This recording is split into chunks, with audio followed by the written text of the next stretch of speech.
پدر پول میخواهم، پدر لباس میخواهم، پدر کتاب میخواهم، پدر ماشین میخواهم، پدر میخواهم به مسافرت روم، پول بده.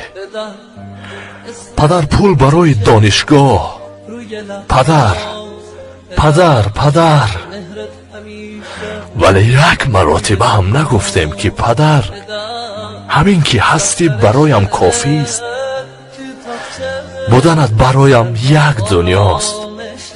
همیشه از برایش گفتیم از نداشته هایمان و از چیزهایی که دلمان میخواست، ولی یک مرتبه هم نگفتیم که پدر شما از ما چی میخواهید. افسوس یک مرتبه هم نگفتیم.